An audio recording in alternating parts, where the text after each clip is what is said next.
Le thème Les démocraties en crise en Afrique, défi pour l'Église, initié par l'École d'initiation théologique et pastorale de Cotonou, a mobilisé 3 communicateurs et un public qui est resté attentif jusqu'à la fin des travaux.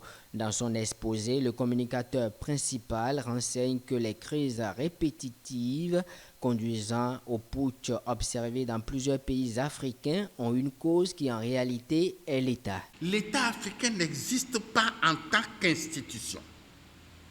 Pourquoi? Parce que c'est le résultat de l'administration coloniale.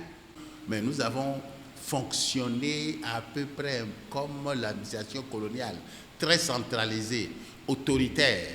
Ce qui fait donc que l'autoritarisme, nous n'arrivons pas à ce jour à nous en séparer.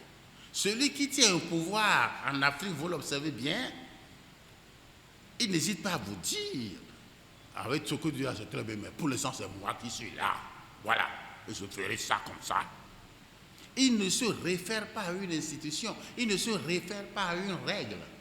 Voilà pourquoi je soutiens que nous n'avons pas d'État en Afrique au sud du Sahara. Et la tendance patrimonialiste, inconsciente souvent, parfois, quelquefois consciente, entraîne à ce que nous voyons aujourd'hui, des putschs.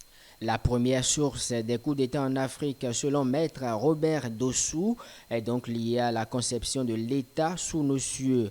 Pour le communicateur, l'État en Afrique n'est pas encore consolidé. Il est plutôt en transition, d'où l'observation des crises de croissance.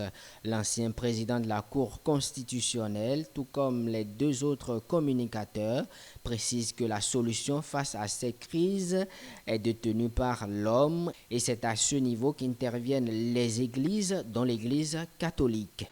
L'homme, l'Église s'occupe de l'âme, de son fidèle. Mais un prêtre, un évêque, un cardinal, un pape ne peut pas s'occuper de l'homme sans se préoccuper des conditions de vie de l'homme.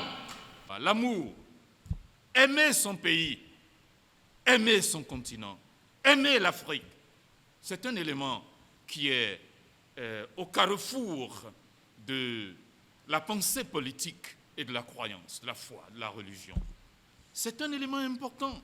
La solution à ce problème et à cette distance affectueuse entre son pays, entre sa société, entre son continent, ce n'est pas dans les théories qu'on retrouve ça, c'est dans le cœur de l'homme.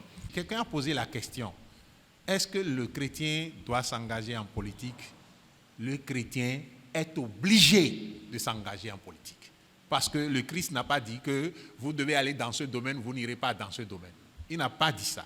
Et d'ailleurs, c'est la politique qui structure notre vie.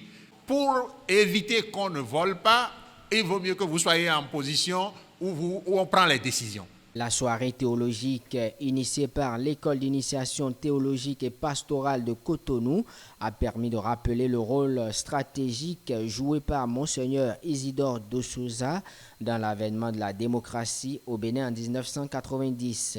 Ce constat implique que les crises de démocratie observées en Afrique interpellent l'Église, ont conclu les panélistes.